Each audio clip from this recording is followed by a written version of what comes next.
News 9's political analyst Scott Mitchell joins us again this morning. And Scott, we are looking at state question 744, which is probably, I'll bet more money has been spent on this than the governor's race. Yeah, you think Baba Wawa will weigh in on the 744? Well, I hope so, because you know what? We just can't wait to hear what Barbara has to say. Yeah, it just goes to show you what happens in the last few days. We're talking about this today because the national media got involved in it. Right. You know, and really, Barbara Walters really makes up my mind every morning. All right, 744, and we're going to be going over all the questions because we heard from the election board, if you don't have a cheat sheet on these questions, you might be taking 30 minutes to decide these questions. But 744, tell us exactly what we're voting on again. Well, we're either voting on heaven or hell, apparently, if you look at the ads. 744 is one of these programs. It's the only thing that was placed on the ballot by referendum, a petition.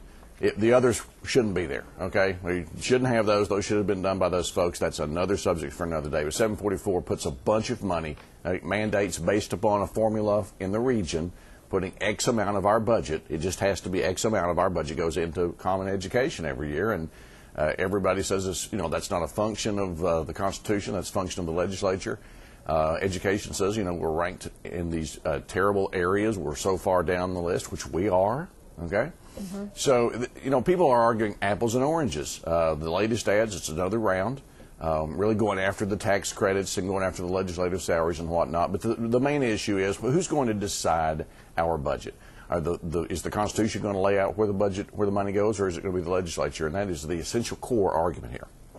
So on question 744, the governor has said basically it could bankrupt state agencies. Both the gubernatorial candidates are against it. Right. So if folks do not want this, then no would be the answer on 744. If they don't want that, if they want the money in for the mandates, then yes is the answer, correct?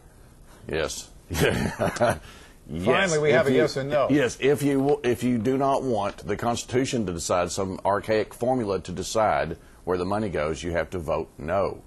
If you want to keep it in the present system, vote yes. Now, how's that for a Sophie's choice? I mean, it's just not a good time for this. But, early on, Bill Shapron guy said the thing was very popular. It's not popular now. And probably most of that, because the campaign's been kind of middling.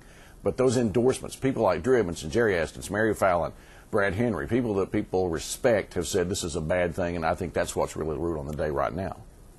Scott Mitchell, thank you so much. Appreciate it. We'll be talking to you about other state questions coming up during this week. Thank you. All right, see you later. All right.